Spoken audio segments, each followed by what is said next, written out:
अस्सलाम वालेकुम नाज़रीन। रेवंत हुकूमत की जानिब से इदारे जात मुकामी में बसमानदा तबक़ात के लिए 42% तहफ़्फ़ुज़ात का कोटा मुक़र्रर करने के बाद यह मामला अदालतों की कशाकश का शिकार हो गया। इब्तिदा में यह मामला सुप्रीम कोर्ट में पहुंचा था, लेकिन सुप्रीम कोर्ट ने पीर के दिन इन अर्जियों को खारिज करते हुए दरख्वास्त गुजारों से ख्वाहिश की थी, को इजाज़त दी थी कि वो हाई कोर्ट से रुजू हो सकते हैं। इसके बाद यह मामला फिर हाई कोर्ट से आया। आज हाई कोर्ट में समाअत थी, लेकिन नामुकम्मल हुई और इसकी समाअत दोबारा कल होगी। इस सिलसिले में हुकूमत का क्या इक़दाम है और हुकूमत क्या करना चाहती है, अदालत का फैसला कल क्या होगा, इसके बारे में हम बात करते हैं जनाब मुबशिरुद्दीन खुर्रम साहब से। मुबशिर साहब, ये तो सुप्रीम कोर्ट से मामला निकलकर हाई कोर्ट तक आ गया है। हाई कोर्ट में आज समाअत हुई, उस पर आज क्या बहस हुई, कैसा रहा आज का, और कल क्या होने वाला है, इसके ऊपर थोड़ा सा रोशनी डाली। देखिए, ये सुप्रीम कोर्ट डायरेक्ट नहीं गया था जी। 27 सितंबर को जब तेलंगाना हाई कोर्ट को छुट्टियां थी, दशहरे की तातीलात थी, उस वक्त एक हाउस मोशन डाला गया था, क्योंकि गवर्नमेंट की जानिब से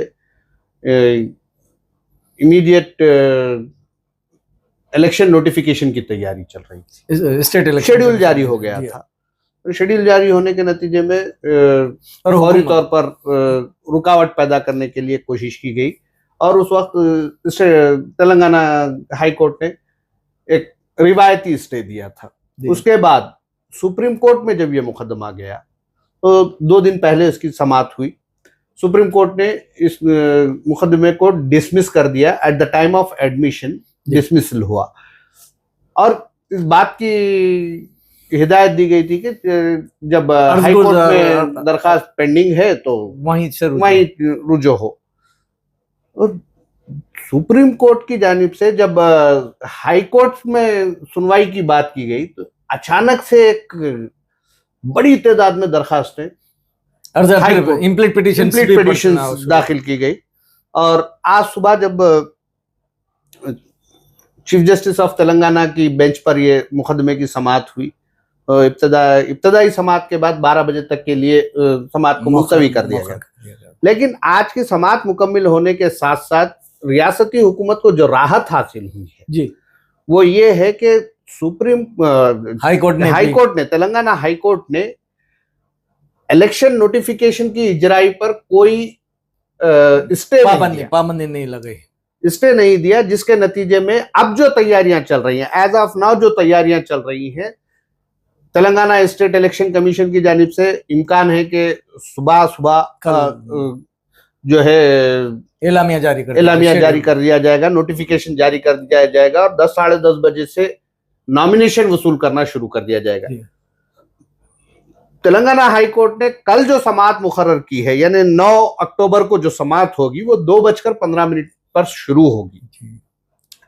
आज दरखास्त गुजारों की जानिब से सीनियर एडवोकेट मयूर रेड्डी और उसके अलावा दीगर वकला ने पेश होते हुए इंदिरा साइनी जजमेंट का हवाला दिया, 50% का कैप जो है उसका हवाला दिया। नाजरीन, यहाँ पे आपको बताते चलें कि सुप्रीम कोर्ट का एक फैसला है जिसमें मजमूई तहफ़्फ़ुज़ात को 50% से ज़ायद ना होने की बात कही गई है, उसी का हवाला दिया गया था कि जब ये 42% बीसी को होंगे तो एससी और एसटी मिलाकर 67% तक चले जाएंगे। तो मुझे साहब, अब ये जो कल एलामिया जारी होगा जी, इसमें इनको वार्ड्स भी मुख्तस करने पड़ेंगे बीसीस के लिए, और कुछ सुदूर की जो नशिस्तें हैं जी, वो भी है जो ये रिजर्व करनी पड़ेंगी। तो इसके सिलसिले में क्या कल ही एलामिया जारी के साथ ये चीज अदालत ने आज जो एक क्लैरिटी दी है जी, नोटिफिकेशन की इजराई को ना रोकते हुए ये कहा है, एक इशारा है,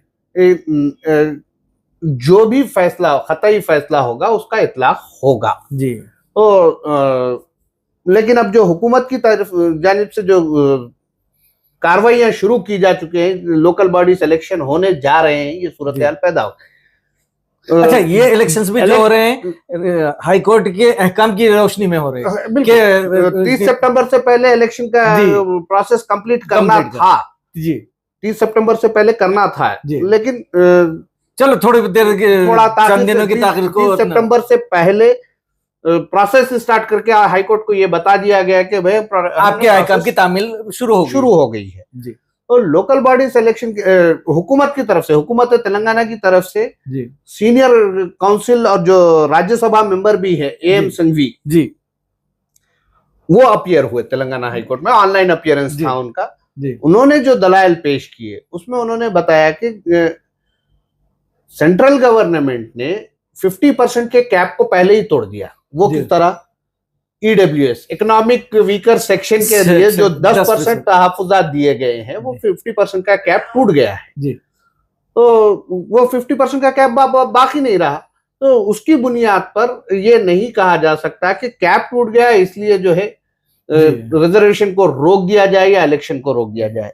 साथ ही उन्होंने जो दलील पेश की एक अहम बात उन्होंने गोवा का एक जजमेंट बताया जिसमें local related to municipal elections, election process होने के बाद कोई प्रोसेस शुरू हो जाने के बाद किसी अदालत को इस बात का इख्तियार नहीं है, बल्कि कोई अदालत इसमें मदाखलत करते हुए इलेक्शन प्रोसेस को नहीं रोक सकती। तो जस्टिस एम सिंघवी की जो दलाइल थे, मुझे ऐसा लगता है कि चीफ जस्टिस तेलंगाना जो है उससे कन्विंस थे, जबकि जो दरखास्तें दाखिल की गई थी उनकी जानिब से ये बावर करवाने की कोशिश की गई, ये कहा गया कि इलेक्शन प्रोसेस अगर इनिशिएट हो जाता है तो रोकना मुश्किल हो जाएगा, इसलिए वो भी चैलेंज किया, वो भी यही बात कर रहे थे। इम्प्यून जियो जो है रिजर्वेशंस के जो 42% का से मुताल्लिक है, उस जियो को चैलेंज किया गया है। जो शेड्यूल जारी किया गया है उसे हाईकोर्ट में चैलेंज किया गया है, और जो इम्प्लीट पिटिशंस की जो भरमार आई है उसमें भी इसमें म्युनिसिपल एक्ट जो अमेंडमेंट हुआ है, म्युनिसिपल एक्ट पंचायत राज एक्ट अमेंडमेंट, जो गवर्नर के एसेंट जिसे मिलना बाकी है, ये बिल है, अभी एक्ट नहीं बना है, ये दलाइल इनके थे। जबकि एम सिंघवी जो है उन्होंने ये दलील पेश की कि गवर्नमेंट ने लेजिस्लेचर के जरिए बिल पास करते हुए गवर्नर के पास भेज दिया है, ये गवर्नर की जिम्मेदारी है कि एसेंट दे, अगर नहीं दे रहे हैं वो उसके तो फिर दोबारा मजलिस उस पर नजरसानी के लिए मजलिस वज़ीरा को भेजे, कैबिनेट को वापस करे, लेकिन ऐसा नहीं। और अगर इसके बाद ये भी होता है कि अगर फिर दोबारा उसी को कैबिनेट वापस भेजती है तो आप गवर्नर के पास नहीं, गवर्नर के पास चारा नहीं है कि उसको रिजेक्ट करे, या तो फिर उसको सदर जमहूरिया के पास, ये जो केस है जो सुप्रीम कोर्ट में भी चल रहा है। जी बिल्कुल, गवर्नर के इख्तियार चैलेंज किया गया है, और बिल जो पेंडिंग, कई स्टेट्स में बिल पेंडिंग रखे जा रहे हैं गवर्नर्स की जानिब से, तो उसी तरह की सूरत हाल यहाँ भी है, मगर कोई बड़ी रुकावट नहीं होगी। मुझे नहीं लगता कि लोकल बॉडीज के इलेक्शन में कोई बड़ी रुकावट आएगी, लेकिन कल जो टाइम दिया गया है अदालत की जानिब से, अगर सुबह 10 साढ़े 10 बजे अगर नॉमिनेशन वसूल करना शुरू कर दिया जाता है तो ऐसी सूरत में 2-15 को हियरिंग का कोई माने नहीं, जब तक सूरत बदल सकती है। और अगर चीफ जस्टिस तेलंगाना कोई फैसला सुनाते भी है, इलेक्शन रोकने की बात भी करते हैं, तो हुकूमत के पास एक रास्ता ये रहेगा कि वो फैसले के खिलाफ सुप्रीम कोर्ट से अपीयर होते हुए ये प्रोसेस जारी है, शुरू हो चुका है, उसे रोका नहीं जा सकता। तो राहत हुकूमत को तो मिल जाएगी, लेकिन इस सूरत हाल से सियासी जमातों में जो बेचैनी पैदा हुई है वो काबिल गौर है। तेलंगाना हाई कोर्ट की जानिब से इलेक्शंस को न रोके जाने के बाद, और एक बात मैं आपको कहूं, बार बार चीफ जस्टिस तेलंगाना ने ये दरियाफ्त करने की कोशिश की कि जो शेड्यूल जारी किया गया है नोटिफिकेशन है या शेड्यूल है, गजट नोटिफाइड हुआ है या नहीं।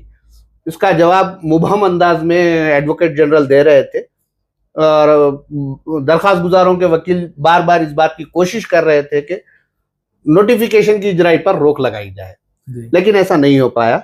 और 2-15 का जो टाइम दिया गया है उससे आप हम सब समझ सकते हैं कि किस तरह के हालात। इसमें अगर उतनी संगीन नौयत होती तो शायद हाईकोर्ट ऐसो ये कर सकता था, तेलंगाना हुकूमत को या इलेक्शन नोटिफिकेशन कमीशन की को जराई से रोक सकता हिदायत दे सकता था कि कल तक कोई कार्रवाई ना करे, ना की जाए। लेकिन अब जब इलेक्शन होने जा रहे हैं लोकल बॉडीज के, जी, तो सियासी जमातों के लिए ये मसला पैदा हो गया है कि कल सुबह फौरी अगर नॉमिनेशन डालना है तो उम्मीदवारों का इंतखाब कैसे किया जाए। हर सियासी जमात के पास कई दावेदार मौजूद हैं। यहाँ पे नाज़रीन हम एक बात वाजे करते चले कि अगरचे सियासी पार्टी इन इंतखाबात में हिस्सा लेती है, लेकिन उम्मीदवार किसी पॉलिटिकल पार्टी का नहीं होता है। उम्मीदवार सिर्फ अपने नाम के साथ उन ये करता है, लेकिन नहीं होता। ये इनको बैकिंग है जो पॉलिटिकल पार्टी की रहती है, और वोटर्स भी ये जानते हैं कि इसको कांग्रेस की हिमायत हासिल है, इसको फला पार्टी से BRS की है, ये वोटर्स को अंदाजा रहता है। लेकिन वहां पे पार्टी सिंबल और सो पार्टी का नाम यानी कैंडिडेट का नाम नहीं रहेगा।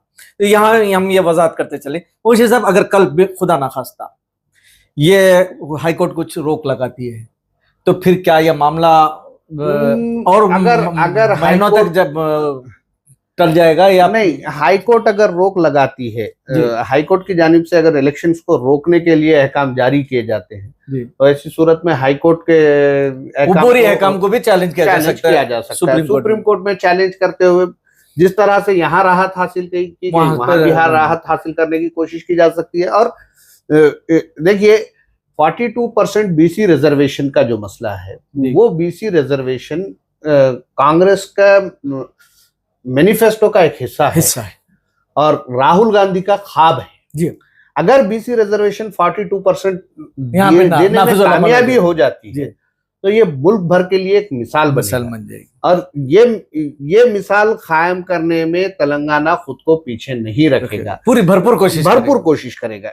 आज जिन लोगों ने दरखास्तें दाखिल की है 42% रिजर्वेशन के खिलाफ जी, उन लोगों का ये भी इस्तदलाल था कि वन मैन कमेटी जो है एम्पिरिकल डाटा तैयार की है, जो डेटा तैयार किया गया है वो अनपब्लिश्ड डेटा है। इस तरह के उसको चैलेंज करने की कोशिश की गई। लेकिन मैं समझता हूं हुकूमत अपने मकसद में कामयाब होगी, इंतखाबात होंगे, लेकिन इंतखाबात के बाद जो सूरत हाल पैदा होगी वो दिलचस्प रहेगी। नाज़रीन को हम यहाँ पे एक और वजाहत करना मुनासिब समझते हैं कि इन इंतखाबात में जो 42% तहफ़्फ़ुज़ात BC तबके को मिले, इन तमाम 42% नशिस्तों पर वो मुसलमान जो BCE में के दायरे में आते हैं पूरे के पूरे यानी 42% नशिस्तों पर मुकाबला कर सकते हैं पसमानदा तबका। उन 42% इसमें 4% के कोई उनको कैप नहीं है, कैप नहीं है। अब ये 42% में कितना बड़ा है वो एक अलग बहस है। 5.75% होगा, कुछ ऐसी बातें हो रही है।